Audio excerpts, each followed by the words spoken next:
राज्यस्तरावर महाविकास आघाडीचं सरकार 3 पक्षाचं जरी असलं तरी विद्यार्थ्यांसाठी आणि विद्यार्थ्यांच्या पालकांसाठी अतिशय एकमतानं आम्ही निर्णय घेत होतो। मोदी साहेबांनी एखादा निर्णय घेतला तर त्याचा गाजावाजा होतो, त्याचा उदो होतो, पण तोच निर्णय त्याच्या अगोदर जर आम्ही महाराष्ट्र शासनाने घेतलेला असेल किंवा उद्धव साहेबांनी किंवा अजितदादांनी घेतलेला असेल तर तो त्यांना मान्य नसतो आणि ह्याच्यातनंच विरोधकांची भूमिका स्पष्ट होते। विरोधकांनी जर महाविकास आघाडीवर टीका केली नाही तर त्यांचे कार्यकर्ते म्हणतील हे महाविकास आघाडीला मॅनेज झालेले आहे। टीका केल्यानंतर टीका करून उत्तर देण्यापेक्षा कामानं जर उत्तर दिलं, 25 वर्षामध्ये मेडिकल कॉलेज होऊ शकलं नाही, 30 वर्षामध्ये मेडिकल कॉलेज होऊ शकलं नाही, ते आपण केलं। नमस्कार, लोकसत्ता.com वरती आपलं स्वागत। मी पंकज दळवी। खरं तर गेल्या काही दिवसांमध्ये शिक्षण हा विषय प्रचंड चर्चेत जे आहे तो होता। आपल्यासोबत चर्चा करण्यासाठी उच्च आणि तंत्रशिक्षण मंत्री उदय सामंत। उदयजी, स्वागत आहे लोकसत्ता.com वरती।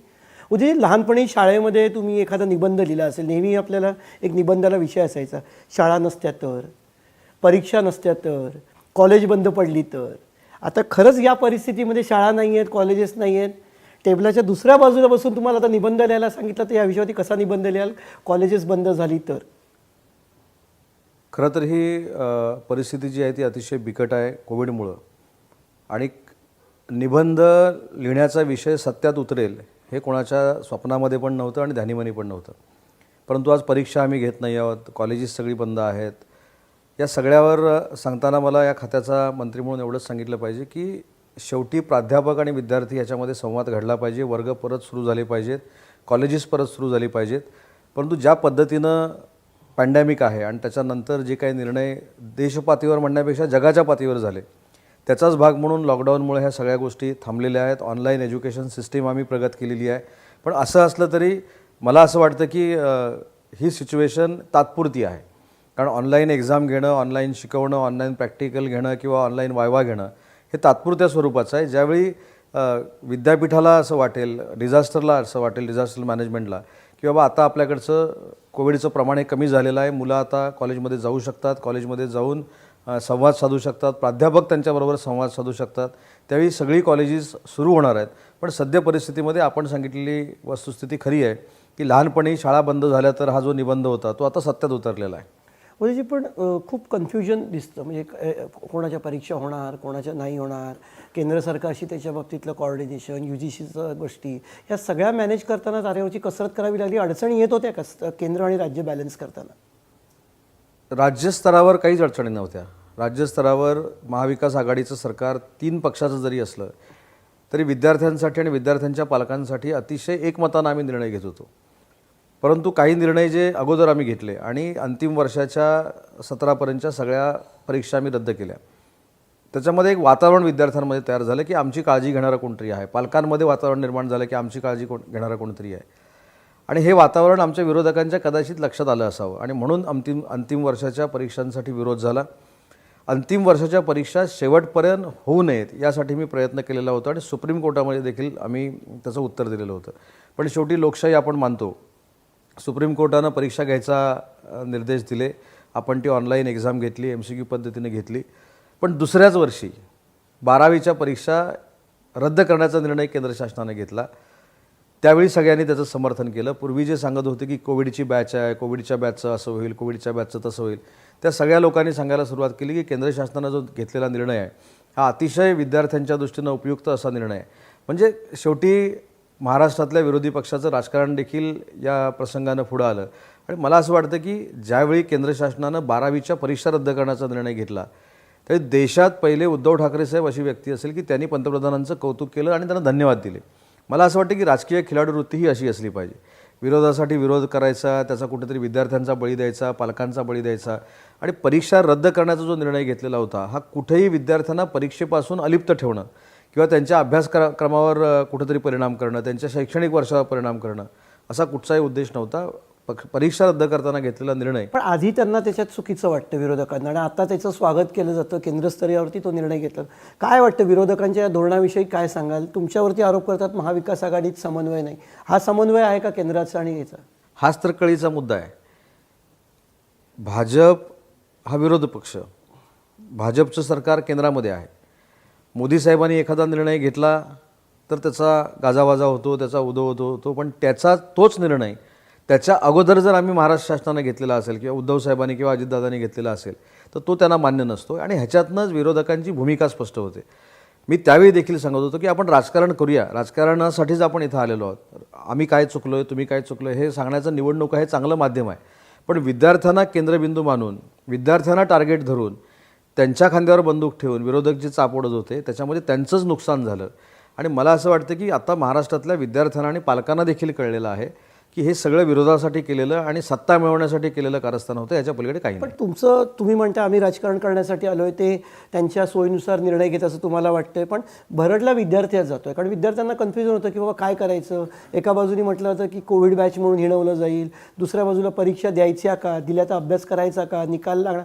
विद्यार्थ्यांचं ह्याच्यामध्ये भरडला जातो असं नाही वाटत. तुम्ही राजकारण करायला आलेला तिकडे हे मान्य, पण विद्यार्थ्यांचं काय चूक? मी सुरुवातीपासून माझ्या सगळ्या सहकाऱ्यांना हेच सांगत होतो की विद्यार्थ्यांना आपण भरडूया नको. माझ्या अनेक तुम्ही बाईट काढून जरी बघितले तरी त्याच्यामध्ये हेच होतं.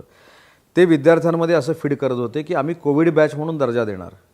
पण कोणाकडनं फिडिंग होत होतं हे? विरोधकांकडनं. मी अशा अनेक मुलाखती मी आपल्याला दाखवेन की कोविड बॅच म्हणून येणार आहे, त्याच्यावर रिमार्क येणार आहे, त्यांना प्रमोट म्हणून त्याच्यावर येणार आहे. मी पहिल्या दिवशी सांगितलं होतं की जे सर्टिफिकेट कोविडच्या आधी विद्यार्थ्यांना मिळालेलं आहे तसंच सर्टिफिकेट कोविडच्या परीक्षेनंतर त्यांना मिळेल आणि आज तसंच सर्टिफिकेट मिळतं आहे. परंतु काही ठिकाणी एका विद्यापीठानं त्याच्या पुढं जाऊन तो रिमार्क मांडण्याचा प्रयत्न केला. आम्ही 24 तासामध्ये बदलला आहे. त्याच्यामुळे विद्यार्थ्यांच्या हितासाठीच आम्ही निर्णय घेतले. आणि ज्यावेळी आम्हाला परीक्षा घ्यायला सांगितली त्यावेळी देखील आम्ही MCQ पद्धतीने घेतली, कारण विद्यार्थ्यांच्या मनावर, शरीरावर फार मोठं दडपण होतं. आणि कोविडच्या ह्या सगळ्या प्रादुर्भावामधनं त्यांना जर बाहेर काढायचं असेल तर त्यांना कुठेतरी वेगळ्या पद्धतीने एक्झाम घेणं. सुरुवातीला तुम्ही सुद्धा ऑनलाईन परीक्षेच्या थोडंसं तुम्ही त्याच्या बाजूने नव्हता, कारण यंत्रणा कशी असेल, कशा परीक्षा घेतल्या, ही सुद्धा तुमची सुद्धा मानसिकता होती. मी आजही सांगतो वर्षभरानं की मी परीक्षा घ्यायच्या विरोधामध्येच होतो. कोविडमध्ये विद्यार्थ्यांना येऊ नये तुमच्या सेंटरवर आणि परीक्षा देऊ नये या मताचा मी होतो.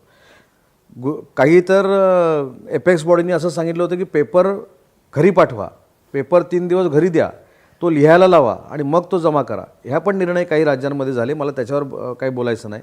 पण माझी भूमिका ही विद्यार्थ्यांच्या बाबतीतल्या सुरक्षिततेची होती, बाकी माझा काही मुद्दा नव्हता.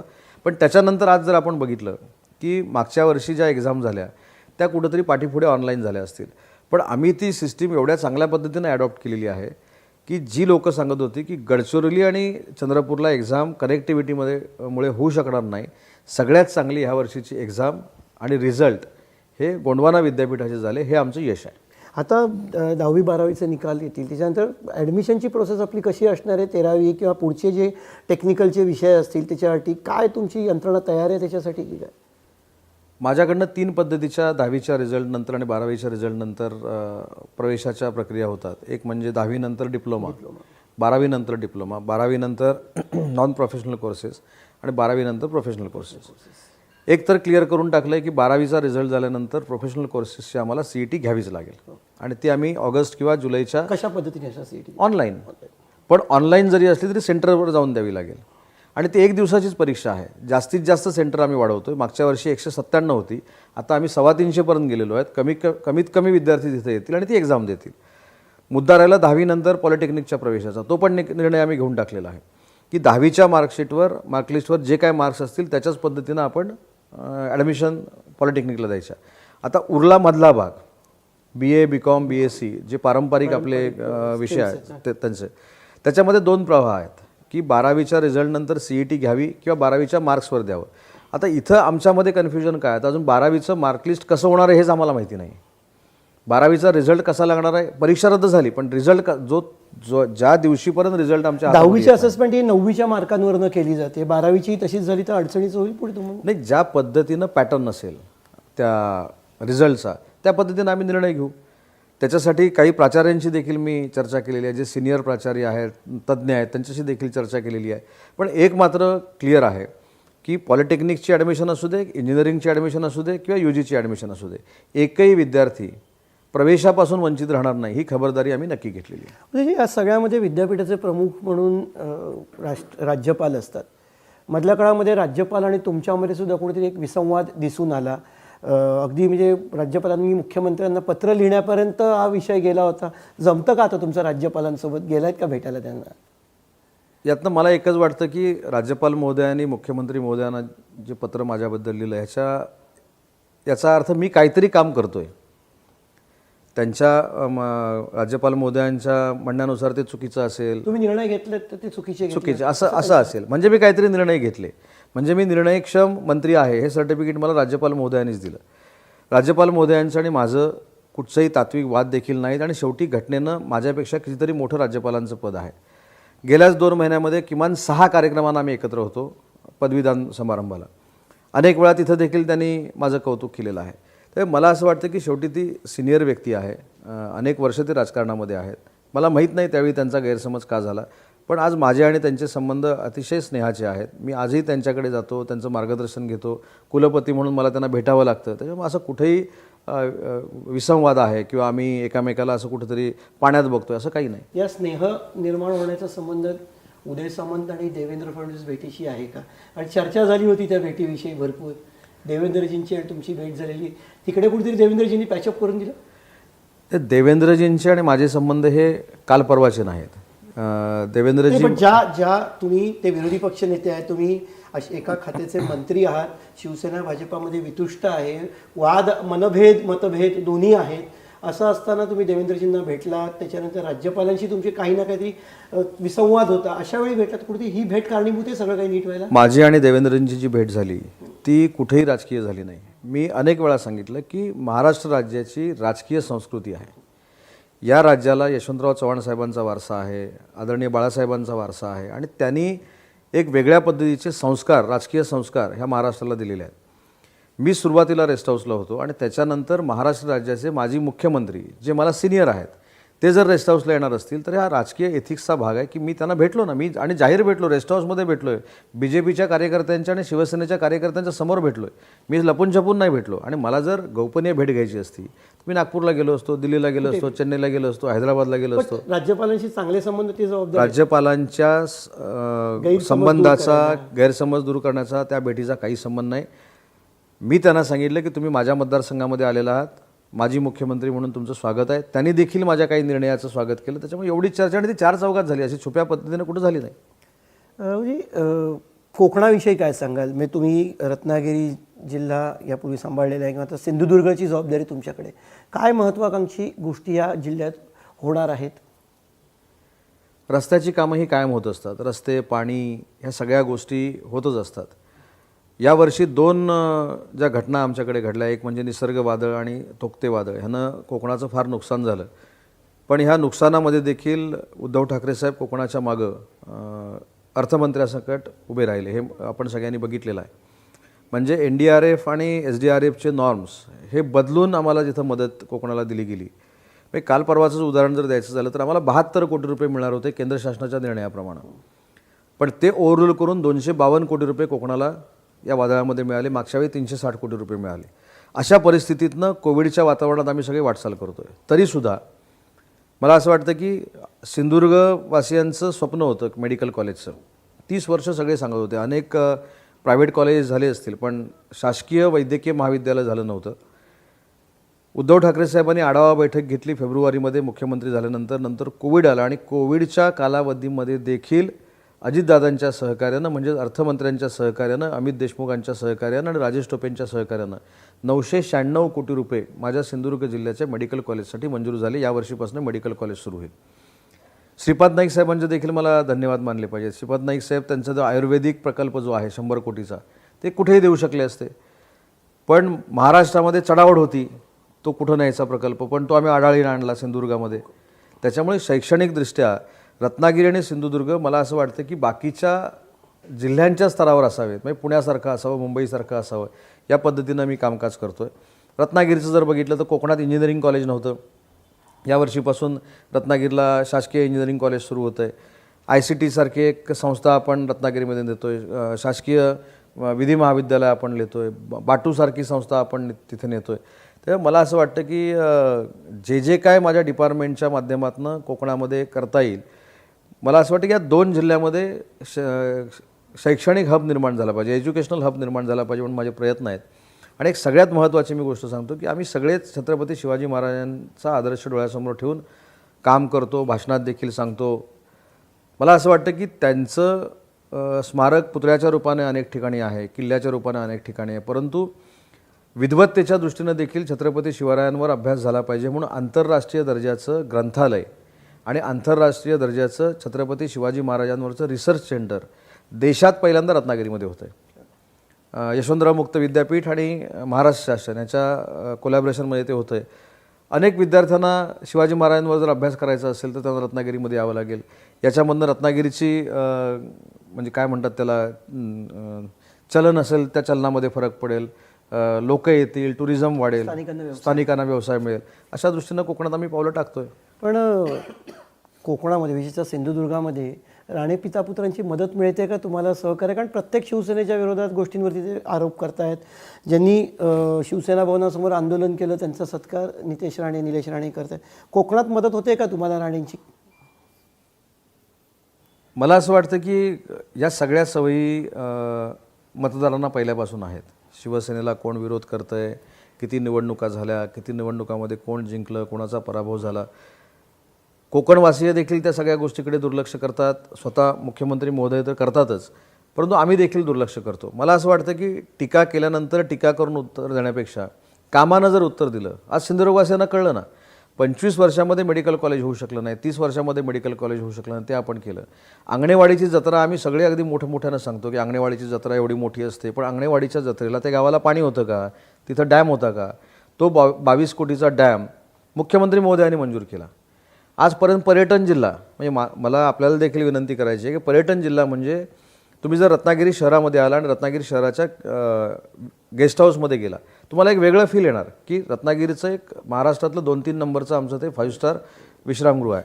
हे सिंधुदुर्गामध्ये होतं का? तर नाही. आमचा पर्यटन जिल्हा आम्ही जाहीर केला, सगळेजण सांगतात, पण पहिल्यांदा 24 कोटी रुपये प्रत्येक तालुक्यातल्या विश्रामगृहासाठी महाराष्ट्र शासनानं मंजूर केले. का? तर तो पर्यटन जिल्हा आहे. पर्यटन जिल्हा केलेला असताना विश्रामधामामध्ये पर्यटन कशा पद्धतीनं सिंधुदुर्गातलं आहे ही दाखवणारी देखील यंत्रणा असली पाहिजे. अशी सेंटर आम्ही त्या विश्रामधामामध्ये सुरू करतो आहे. ही संकल्पना 25 वर्षामध्ये का आली नाही? त्याच्यामुळे मला असं वाटतं की टीकेसाठी टीका सगळेच करतात, परंतु मला हे देखील प्रामाणिकपणानं सांगितलं पाहिजे जे उद्धव ठाकरे साहेबांचं राजकीय मेरिट आहे. ज्यावेळी खासदार नारायण राणेंनी उद्धव ठाकरे साहेबांना फोन केला त्यांच्या मेडिकल कॉलेजच्या मंजुरीसाठी, 1 मिनिटाची उसंत न घालवता कोणाचंही राजकीय नुकसान, कोणाचंही आर्थिक नुकसान होऊ नये म्हणून उद्धव ठाकरे साहेबांनी त्या फाईलवर सही केली. मला असं वाटतं की ही राजकीय परंपरा आहे. नारायण राणे जर का केंद्रीय मंत्रिमंडळात मंत्री होणार असेल, तुमच्या कोकणचा माणूस केंद्रीय मंत्री होणार असेल तर आवडेल तुम्हाला? माझ्या शुभेच्छा आहेत, माझ्या शुभेच्छाच आहेत त्यांना. पण जे काय अजून सांगितलं जातं की त्यांना जर मंत्री केल्यानंतर शिवसेनेचं असं होईल, शिवसेनेचं तसं होईल, मला वाटतं की शिवसेना ही बाळासाहेबांच्या विचारावर आणि उद्धव ठाकरे साहेबांच्या नेतृत्वावर फार स्ट्रॉंग संघटना आहे, ज्याचं कौतुक हे जागतिक पातळीवर देखील होतं, देशाच्या पातळीवर देखील होतं. आणि देशाच्या पातळीवर हे सांगितलं जातं की सगळ्यात कडवट कार्यकर्ते जर कुठच्या संघटनेमध्ये असतील तर ते शिवसेनेमध्ये आहेत. कोणी काही टीका करू दे. त्याच्यामुळे कोण मंत्री झाल्यामुळे त्याचा फटका शिवसेनेला बसणार आहे अशा ज्या काही बातम्या येतात किंवा चर्चा होते त्याच्यात काही तथ्य नाही. आणि एखाद्याला, मग तो विरोधक का असेना, एखादं पद मिळत असेल तर त्याला शुभेच्छा द्यायला काही पैसे पडत नाहीत. आपण पुन्हा आपल्या तुमच्या विभागाच्या विषयावरती येऊया. एक नियम, एक कायदा तुमच्याकडनं विद्यापीठाच्या कायद्यामध्ये बदल करण्याचा जो विचार सुरू आहे त्याच्याविषयी काय सांगाल? नक्की काय विचार आहे त्याच्यामागे? नाही, विद्यापीठाच्या कायद्यामध्ये बदल आपण करत नाही आहोत. विद्यापीठाचा कायदा 2016ला जो परत एकदा बनवण्यात आला त्याच्यामध्ये काही त्रुटी जर असतील किंवा विद्यार्थ्यांना केंद्रबिंदू ठरवून काही निर्णय घ्यायचे असतील. आता काय असतं की एखादे कायदे असे पण असू शकतात की तिथं फक्त शिवसेनेचे पदाधिकारी बसवण्यासाठीच तो कायदा झाला आहे, तर तो विद्यापीठाचा कायदा किंवा तो अन्य कुठचा कायदा आपण म्हणू शकत नाही, तो पक्षाचा कायदा झाला. अशा काही त्याच्यामध्ये त्रुटी आहेत का त्या बघाव्या लागतील. आणि म्हणून त्याच्यासाठी सुखदेव थोरात नावाचे UGCचे माजी जे चेअरमन होते त्यांच्या अध्यक्षतेखाली एक कमिटी आम्ही फॉर्म केलेली आहे. येत्या 7-8 दिवसामध्ये त्याचा अहवाल येईल आणि ज्या काही त्रुटी असतील, जे काही चांगलं त्याच्यामध्ये करायचं असेल त्याच्या बाबतीत महाराष्ट्र शासन पुढे जाईल. उदय, ह्या सगळ्या याच्यामध्ये तुम्ही काही विभागासंदर्भात काही चांगले निर्णय घेतलेत. म्हणजे याला आपण, तुम्ही मगाशी गप्पा मारताना म्हणाल की बिनभांडवली निर्णय, त्याच्याविषयी काय सांगाल की ज्याला फार पैशाची गरज नाही पण ते निर्णय तुम्ही घेतलेत विद्यापीठांमध्ये लागू करायला, तुम्ही कॉलेजेसमध्ये सांगताय? सगळ्यात पहिला निर्णय आम्ही घेतला की माझ्या अखत्यारीमध्ये 40-42 लाख विद्यार्थी येतात. ते रोज सकाळी असेल किंवा दुपारी असले कॉलेजमध्ये जातात. तर माझं मत असं आहे की देशभक्ती ही काय सांगून करायची एक बाब नाही, पण आपण कॉलेजमध्ये गेल्यानंतरच पहिल्यांदाच जर आपण देशासाठी काहीतरी करणार असू तर राष्ट्रगीत का म्हणू नये, हा छोटासा विचार होता आणि तो आपण अंमलात आणला आणि त्याला फार मोठं यश आम्हाला महाराष्ट्रामध्ये मिळालं. दुसरा एक विषय मराठी भाषा. सगळेच जण मराठी भाषा, मातृभाषा ह्याच्यावर आम्ही बोलतो, पण मराठी भाषा दिन जो आहे, ज्या दिवशी कुसुमाग्रजांची जयंती आहे, तो आपण का साजरा करायचा नाही? तो आम्ही एक कुठचाही फायनान्स डिपार्टमेंट म्हणजे त्याला पैसेच लागले नाहीत. आणि तिसरा सगळ्यात महत्त्वाचा निर्णय जो देशात पहिल्यांदा झाला तो म्हणजे देशाच्या पातळीवर कुठच्याही राज्यामध्ये तुम्ही जा, छत्रपती शिवाजी महाराजांना एक वेगळं स्थान आहे. अनेक लोकांनी त्यांच्या फोटोचा वापर करून त्यांचा आदर्श आहे म्हणून सांगून निवडणुका देखील लढवल्या. शिवसेना एक अशी संघटना आहे की स्थापन झाल्यापासून आजपर्यंत ह्यापुढेही आपलं जर दैवत कोण मानत असेल तर ते छत्रपती शिवराय आणि त्याच्यानंतर बाळासाहेब. पण मी शिवसेनेचा मंत्री असताना मी काहीतरी केलं पाहिजे आणि तो विद्यार्थ्यांसमोर आदर्श राहिला पाहिजे म्हणून 6 जून जो राज्याभिषेक दिन आहे तो आम्ही शिवस्वराज्य दिन म्हणून साजरा करायला यावर्षीपासून सुरुवात केली आणि त्याला अभूतपूर्व असा प्रतिसाद आम्हाला मिळाला. अभूतपूर्व असा. हा तर कोविड असताना आम्ही साजरा केलेला शिवस्वराज्य दिन आहे. पण पुढच्या वर्षी ज्यावेळी कोविड नसेल त्यावेळी शिवज्योत नावाची एक जी संकल्पना आहे ती घेऊन आम्ही महाराष्ट्रासमोर जातोय. तुम्हाला त्या दिवशी पूर्ण महाराष्ट्र शिवरायांच्या भगव्यानं भगवा झालेला दिसेल. उदयजी, पण कर्मचाऱ्यांच्या भरतीचा एक विषय नुकताच आपण निर्णय घेतलात. कशा पद्धतीने भरती प्रक्रिया होणार आहे, कशा पद्धतीने त्या नेमणुका केल्या जाणार आहेत, काय प्रक्रिया असेल? त्याच्यामध्ये देखील एक महत्त्वाची बाब अशी आहे की जो आरोप केला जातो की प्राध्यापक भरती ही चालूच केली नाही, हे दादांत खोटं आहे. महाविकास आघाडीचं सरकार आल्यानंतर मला मुख्यमंत्री महोदयांना, उपमुख्यमंत्री महोदयांना का धन्यवाद दिले पाहिजेत की छोटा संवर्ग नावाची एक पद्धत असते जो 24 तासात रद्द करण्यात आला होता. मी छोटा संवर्ग जाहीर केला आणि रद्द केला 24 तासात. तो आम्ही जाहीर केला. त्याच्यानंतर भरतीची प्रक्रिया सुरू केली. हायपॉवर कमिटीनं भरतीची जी प्रक्रिया असेल ती सुरू केली आणि त्याच्यानंतर कोविडमुळे थांबली. ती आता 3074 पदांची भरती या आठवड्यामध्ये आम्ही सुरू करणार आहोत. त्याच्याबरोबर प्राध्यापकांची विद्यापीठातली जी भरती आहे 629 लोकांची ती देखील आम्ही चालू करणार आहोत आणि ग्रंथपालांची जी 121 पदं भरायची ती देखील आम्ही सुरू करणार आहोत. नेटसेट आणि PhDच्या त्यांच्या संघर्ष समितींनी सुद्धा आंदोलन केलं. त्यांच्या मागण्यांविषयी तुम्ही सकारात्मक आहात का, काय नक्की करणार? नाही, हीच त्यांची मागणी होती. आणि त्यांची दुसरी एक प्रमुख मागणी होती की तासिका तत्वावर शिकवणारे जे प्राध्यापक आहेत त्यांचा जो तास आहे तो 60 मिनिटाचा धरला जातो. आता हा खरोखरच अन्याय आहे. ते शिकवतात 48 मिनटं, आम्ही देतो तासाचे पैसे जाहीर करायचे आणि ते 48 मिनटाला मॅच करायचे आणि मग त्यांना पैसे द्यायचे. तो नियम आम्ही बाजूला केला की 48 मिनटाचाच तास राहील. त्यांचे जे पैसे होते UGचे आणि PGचे ते आम्ही 25% वाढवण्याचा निर्णय घेतला आणि ती सिस्टीम जी आहे त्याचं स्ट्रेंथनिंग करण्यासाठी आम्ही एक कमिटी नेमली. त्यांच्या त्या मागण्या आम्ही मान्य केलेल्या आहेत. त्याच्यामुळे ते देखील समाधानी आहेत. माझ्याच उपस्थितीमध्ये त्यांचं काल उपोषण मी सोडवलेलं आहे. उदयजी, महाविकास आघाडीत सध्या प्रत्येकजण म्हणजे काँग्रेसचं प्रचंड आक्रमक झाली आहे. वेगळं लढायचं त्यांची नाना पटोले म्हणत आहेत, ठाम आहेत. समन्वय नाही आहे हे स्पष्ट दिसतंय. मंत्रिमंडळात कसा समन्वय असतो, कारण 3 पक्षांचं 3 चाकी हे सरकार आहे. तुम्ही मंत्रिमंडळात काम करता, प्रमुख पडीतले मंत्री आहात तुम्ही. समन्वयाचा अभाव जाणवतो कुठेतरी? पक्ष वाढवणं आणि सरकार चालवणं हे 2 भाग आहेत. सरकारमध्ये आम्ही अतिशय समन्वयानं काम करतो. पक्ष आणि धरूनच सरकार आहे. पक्ष एकत्र आलेत म्हणून हे सरकार आहे. याच्यामध्ये कुठेतरी विसंवाद असला तर सरकार कदाचित धोका निर्माण होऊ शकेल. मग पक्षातला विसंवाद पण काही परिणाम करतोय का? नाही, पक्षाचा अजेंडा हा वेगळा आहे. 3 पक्षाचा समान कार्यक्रमाच्या अंतर्गत हे 3 पक्ष एकत्र आलेले आहेत. बैठका होत नाहीत? होतात ना. समान कार्यक्रमाच्या बैठका स्वतः नाना पटोले म्हणाले की त्याच्यामध्ये बैठका होत. परवा मला माहिती आहे 3-4 दिवसापूर्वी महामंडळाच्या बाबतीमध्ये बैठक झाली. त्याच्या 8 दिवसापूर्वी मराठा आरक्षणाच्या संदर्भामध्ये बैठक झाली. त्याच्यापूर्वी OBCच्या संदर्भामध्ये बैठक झाली. त्याच्यामुळं शरद पवार साहेबांनी काल जे सांगितलं ते महत्त्वाचं आहे आणि ते स्वतः शरद पवार साहेब ह्या महाविकास आघाडीचे मार्गदर्शक असल्यामुळं त्यांचं वक्तव्य जे आहे तेच बरोबर आहे. त्यांनी सांगितलं की प्रत्येकाला प्रत्येकाचा पक्ष वाढवण्याचा अधिकार आहे. आता मी उद्या औरंगाबादला चाललो आहे, उद्या मी जालनाला चाललो आहे, माझा पक्ष वाढवायला चाललो आहे. परवा मी पूर्व विदर्भामध्ये होतो, माझा पक्ष वाढवायला स्ट्रॉंग करणं वेगळं, आम्ही एकटे लढू किंवा आम्ही स्वबळावरती लढणार, काँग्रेस आहे म्हणून सत्ता आहे, अशा पद्धतीची विधानं सातत्यानं केली जातात. मला असं वाटतं की कार्यकर्त्यांमध्ये जोश निर्माण करण्यासाठी संभ्रम निर्माण नाही होत त्याच्यामुळे?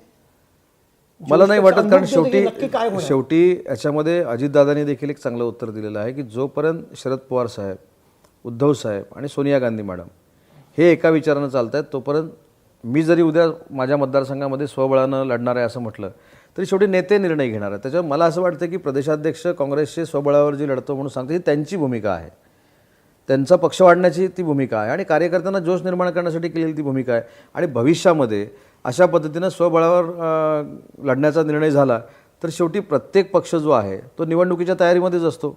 आमचे देखील प्रत्येक गावामध्ये शाखा प्रमुख आहेत, प्रत्येक वाडीमध्ये वाडी प्रमुख आहेत, आमचे देखील तालुका प्रमुख आहेत, आमचे देखील जिल्हा प्रमुख आहेत, आमचे देखील संपर्क प्रमुख आहेत, आमचे देखील मंत्री आहेत. तर मला असं वाटतं की संघटना वाढवणं आणि पक्ष वाढवणं आणि सरकार चालवणं, सरकार हे अतिशय सगळ्या मंत्र्यांच्या समन्वयानं चालू आहे. काँग्रेसमधले बाळासाहेब असतील, अशोक चव्हाण साहेब असतील, अजितदादा असतील, इकडे वळसे पाटील साहेब असतील, भुजबळ साहेब असतील, आमच्याकडे स्वतः साहेब असतील. साहेब तर सगळ्यांशी अतिशय म्हणजे कौटुंबिक रिलेशनच बोलतात, परंतु समन्वय समितीमध्ये देखील एकनाथ शिंदे साहेब आहेत, त्याच्यानंतर देसाई साहेब आहेत. ही सगळी ज्येष्ठ लोक मला असं वाटतं की सगळ्यांना एकत्र घेऊन काम करत आहेत. पण कार्यकर्त्यांमध्ये संभ्रम निर्माण नाही होते का याच्यामध्ये? कारण खूप विकास, एक तर विरोधक त्याच्यामध्ये सातत्यानं म्हणतात की महाविकास आघाडीमध्ये बिघाडी आहे, सातत्यानं असे आरोप केले जातात. तुम्ही कितीही म्हणत असला तरी कुठे ना कुठेतरी विसंवाद आहेच. विरोधकांचं कामच आहे आमच्यावर टीका करणं, आम्हाला विरोध करणं. विरोधकांनी जर महाविकास आघाडीवर टीका केली नाही तर त्यांचे कार्यकर्ते म्हणतील हे महाविकास आघाडीला मॅनेज झालेले आहेत. त्याच्यामुळे एखादा पक्ष काही वेगळं बोलला तर ते आमची फाटाफूट व्हावी यासाठी विरोधकांनी बोलणं मला असं वाटतं की ते क्रमप्राप्त आहे आणि त्याच्यामध्ये मला काही नवीन आहे असं वाटत नाही. पण एखादा पक्ष जर स्वबळाची भाषा करत असेल आणि त्याला स्वबळावर लढायचं असेल तर त्यांचे ते निर्णय घेतील. म्हणून मग अशी मी सांगितलं की शिवसेनेची यंत्रणा देखील गटप्रमुख, वाडीप्रमुख, शाखा प्रमुखापासून मंत्र्यांपर्यंत आहे आणि राज्याचे मुख्यमंत्री उद्धव ठाकरे साहेब आहेत. त्याच्यामुळं प्रत्येक पक्ष निवडणुकीला सामोरं जायला तयार असतो आणि त्याच्यामध्ये काय फार मोठं कसं आहे अशातला भाग नाही. फक्त एखाद्या विरोधकाला जर बाजूला आपल्याला ठेवायचं असेल तर आपण काय केलं पाहिजे हे प्रत्येकानं ठरवलं पाहिजे. म्हणजे तुम्ही शरद पवारांसोबत सुद्धा काम केलेलं जवळनं बघितलं. चाणक्य म्हटलं तर भारताच्या राजकारणातला हा चाणक्य प्रशांत किशोर यांच्या सातत्याने भेटी घेतो, चर्चा होते, दिल्लीत भरपूर मोठी चर्चा मिटिंग होते. काय कुठल्या दिशेने चाललं हे सगळ्या गोष्टी तुम्हाला वाटतं? मला असं वाटतं की शरद पवार साहेबांच्या आणि प्रशांत किशोरांच्या बैठकीवर मी बोलणं म्हणजे लहान तोंडी मोठा घास घेतल्यासारखं होईल. पवार साहेब हे देशाचे नेते आहेत. महाविकास आघाडीचं सरकार स्थापन शरद पवारांना अशा एका राजकीय स्ट्रॅटेजिस्टची गरज लागू शकते असं तुम्हाला वाटतं? मी शरद पवार साहेबांबरोबर काम केलेलं आहे. शरद पवार साहेबांनीच म्हणून मी तुम्हाला विचारलं. मला पहिल्यांदा मंत्री केलेलं होतं.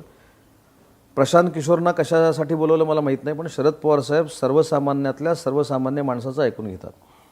जसं उद्धव ठाकरे साहेब सर्वसामान्यातल्या सर्वसामान्य माणसाला देखील कौतुक करण्यासाठी फोन लावतात, त्यांचं ऐकतात. तीच भूमिका मी शरद पवार साहेबांची 20 वर्ष म्हणजे माझ्या राजकीय जीवनातली 20 वर्ष बघितलेली आहेत. त्यामुळे प्रशांत किशोर त्यांच्याकडे का गेले आणि शरद पवार साहेब त्यांच्यावर काय बोलले हे मला माहिती नसताना मी बोलणं हे योग्य नाही आणि म्हणून मी सांगितलं की त्यांच्या भेटीवर मी बोलणं एवढा मोठा नाही. अगदीची काही मुलाखती शेवटी मी तुम्हाला काही रॅपिड प्रश्न विचारणार आहे, 1-2-3 त्याची तुम्हाला उत्तरं द्यायची. पहिला प्रश्न आहे, शरद पवार की उद्धव ठाकरे? एकच उत्तर द्यायचे की दोन्ही द्यायचे? एकच द्यायचं आहे. उद्धव ठाकरे.